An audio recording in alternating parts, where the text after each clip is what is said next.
Então agora nós vamos ver as relações apresentadas lá em uma reação química. Aqui eu vou ter a combustão do etanol, e aí a equação ela está totalmente balanceada, né? Observe os seus coeficientes estequiométricos. Então eu tenho 1 mol de etanol, 3 de oxigênio, 2 de gás carbônico e 3 de água, certo? Se eu quiser saber dentro dessas quantidades, qual é a quantidade dentro dessas relações aqui, ó, 1, 3, 2 e 3, qual é a quantidade de átomos ou moléculas desses compostos, como é que eu vou fazer? Eu vou pegar o seu coeficiente e multiplicar pela constante de Avogadro, que é 6 vezes 10 elevado a 23. Então, aqui no caso, o coeficiente é 1, então vai ser 1 vezes 6 vezes 10 elevado a 23, que dá 6 vezes 10 elevado a 23. No oxigênio, eu vou ter o coeficiente 3, então vai ser 3 vezes a constante de Avogadro, ó.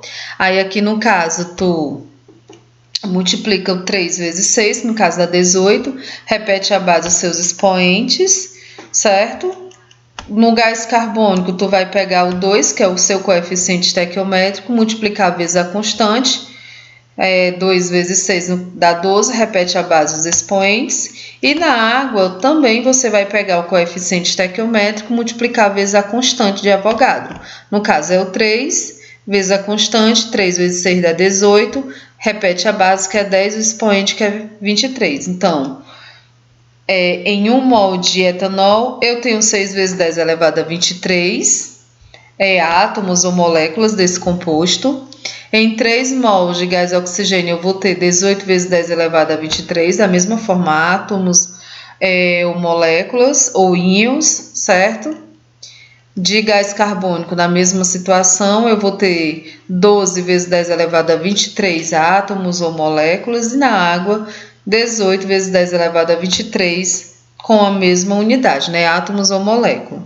Agora a gente vai ter duas questões, certo? 2 exemplos para que vocês consigam resolver a atividade com calma. Se achar necessário, revejam essas aulas, certo? Esse conteúdo não é tão simples assim. O cálculo estequiométrico não é tão simples e essa parte complica um pouco, mas é super fácil de compreender.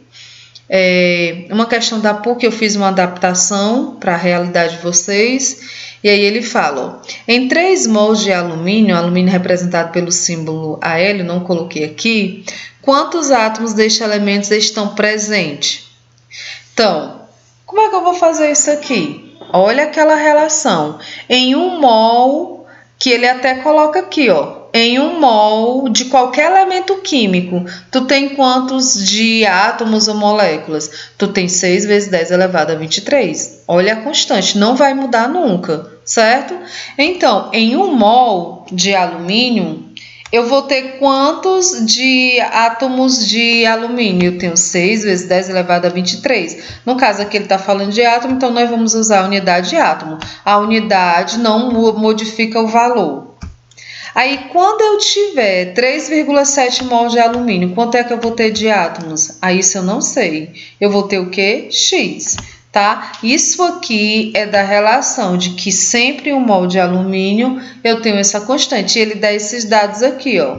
Agora, quando eu tenho 3,7, aí isso eu não tenho como saber, né? Eu vou ter X. Então, faça a relação meio pelos extremos, certo? Então, vai ficar 1, cancela aqui a unidade mol, 1 vezes x, e vai ficar 3,7 vezes 6 vezes 10 elevado a 23.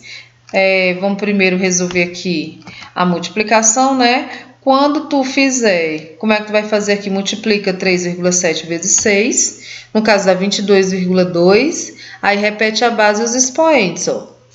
Isola na variável, 1 está multiplicando, desce, dividindo, que vai dar o quê? O mesmo valor. Então, vamos lá. Quando eu tenho 1 mol de alumínio, quantos átomos eu tenho? 6 vezes 10 elevado a 23. Agora, se eu sair de 1 para 3,7 mols, quanto é que eu vou ter de átomos? 22,2 vezes 10 elevado a 23. Ok?